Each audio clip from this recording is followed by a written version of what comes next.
कक्षा 11 मैथमेटिक्स। छात्रों, आज हम आपको सरल रेखाएं हमारी चल रही थी चैप्टर नंबर 10, उसकी एक्सरसाइज 10.1 कराते हैं। अब अपनी सब बुक खरीद अपनी बुक आपके पास होगी, उसे खोल लें और एक्सरसाइज प्रश्नावली 10.1 देखें। तो उसका जो पहले 4 क्वेश्चन हैं हमारे, वे हम कक्षा 10 में पढ़ चुके, उसी टाइप के सवाल हैं, उन्हें आप कर सकते हैं। तो मैंने लिया है क्वेश्चन नंबर 5। मैं क्वेश्चन नंबर 5 पढ़ता हूं। क्वेश्चन नंबर 5 में है, एक रेखा का ढाल मुझे ज्ञात करना है। रेखा का ढाल ज्ञात कीजिए जो मूल बिंदु और बिंदु ए 0-4 और बिंदु बी 8 0 बिंदुओं को मिलाने वाली रेखाखंड के मध्य बिंदु से जाती है। छात्रों, एक रफ चित्र मैंने बनाया हुआ है, इसे समझने की कोशिश करें। ये रफ चित्र है, इससे कोई कोई ये नहीं कि कर लिया। हमारे पास एक बिंदु ए है, किताब में ये पी दिया हुआ है, ये ए है।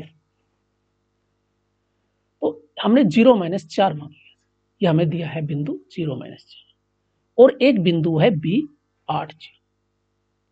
इन दोनों ए और बी का जो मध्य बिंदु है वो एम है। इससे एक रेखा जाती है एम से और मूल बिंदु से, अर्थात मूल बिंदु और मध्य बिंदु को जो मिलाने वाली जो रेखा है, ये जो एल है, इसका ढाल हमें ज्ञात करना है।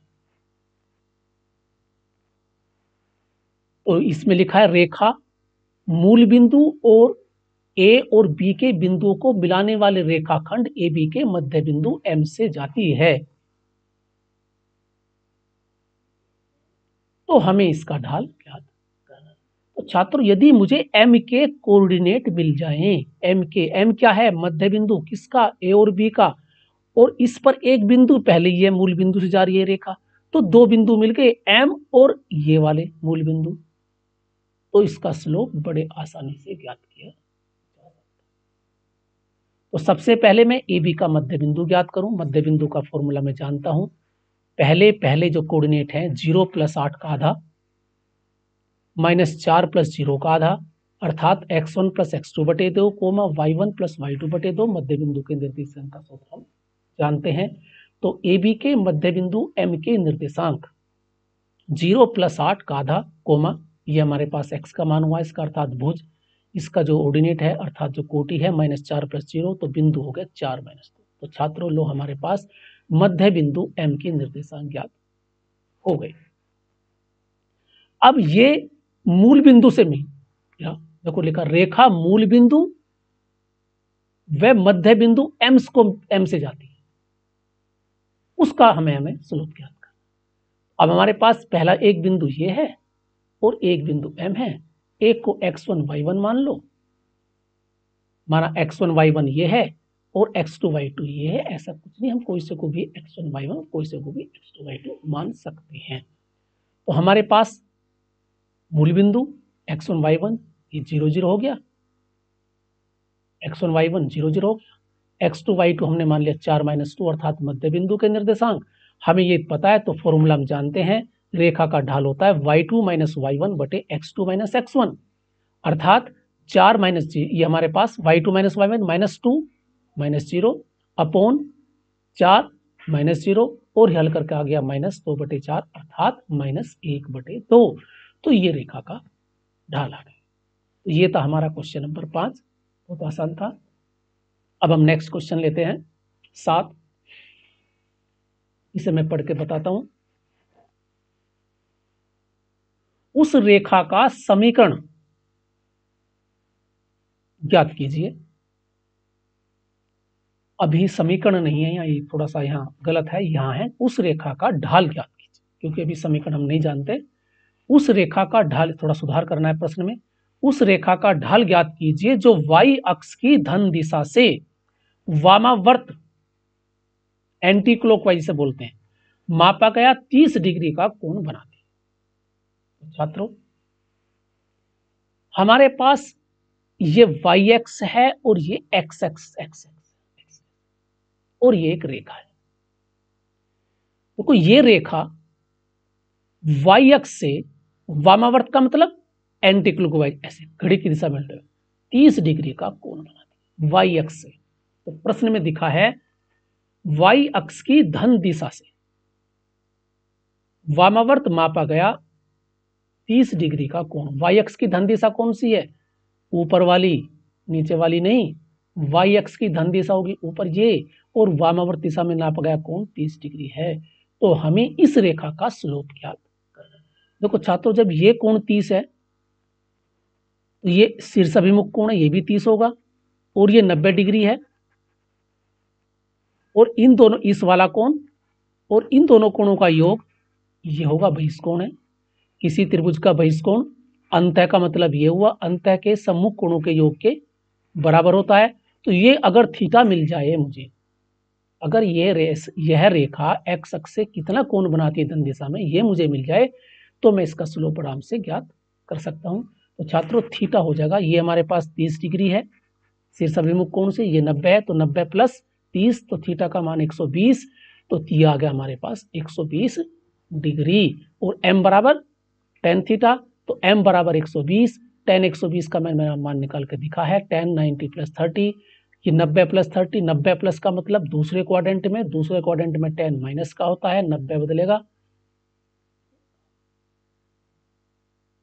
ये शायद यहाँ गलत लिखा गया, कोट 30 आएगा यहाँ, क्योंकि 90 बदलेगा, ये कोट 30 और कोट 30 का मान होता है 1/√3।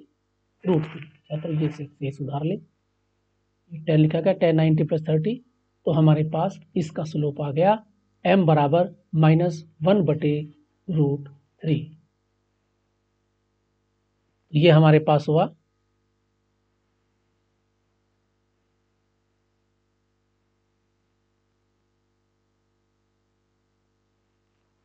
छात्रों इस चीज को अच्छी तरह देख ले, नोट कर लेंगे, गलत नहीं।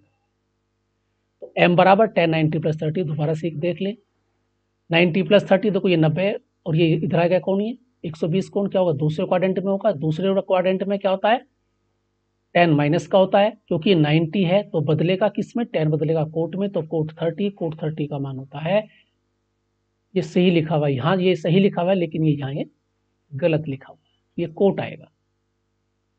तो tan 30 का मान आता है √3, तो -√3।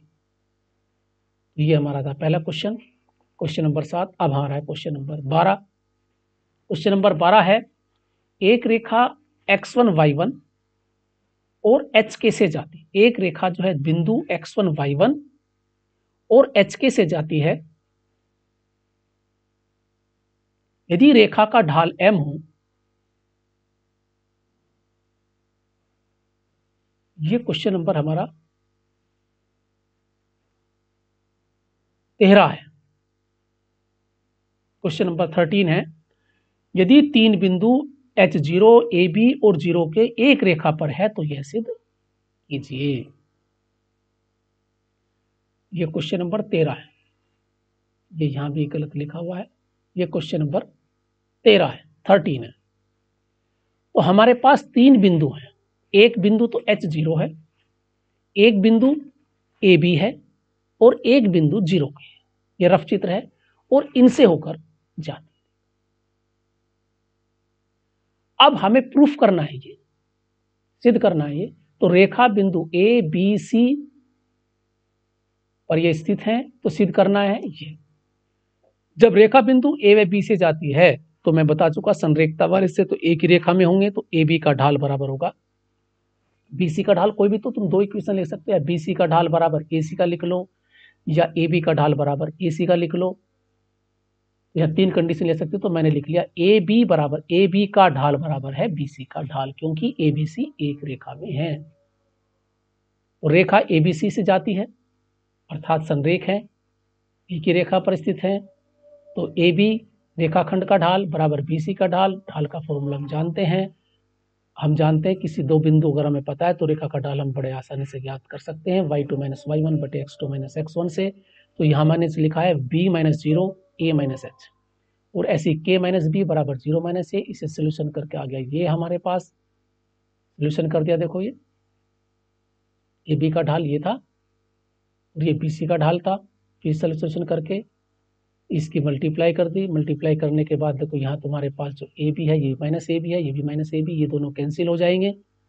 जब ये कैंसिल हो जाएंगे तो हमारे पास बचेगा ये माइनस ए के माइनस के एच प्लस एच बी बराबर 0 बचेगा। यहाँ एक साइड में हम फिर क्या करें कि एच को, इस के एच को हम उस दूसरी साइड में ले आए, दोनों ये आ गया और हमारे पास आ गया के एच बराबर ए के plus H B. Simple calculation कर सकते हो। तो अब देखो मैंने क्या कर, दोनों पक्षों को के एच से भाग कर दिया, इस इक्वेशन को के एच से भाग कर दिया। के एच से भाग करूंगा ये बन जाएगा 1 और इसके नीचे भाग और इसके नीचे भाग, और यहाँ हमारे पास के से के कैंसिल हो जाएगा, यहाँ एच से एच कैंसिल हो जाएगा और हमारे पास बचेगा बी अपॉन के ए अपॉन के, यही हमें सिद्ध करना। तो छात्रों ये थी हमारी इसकी video number 4। Have a nice day, thank you.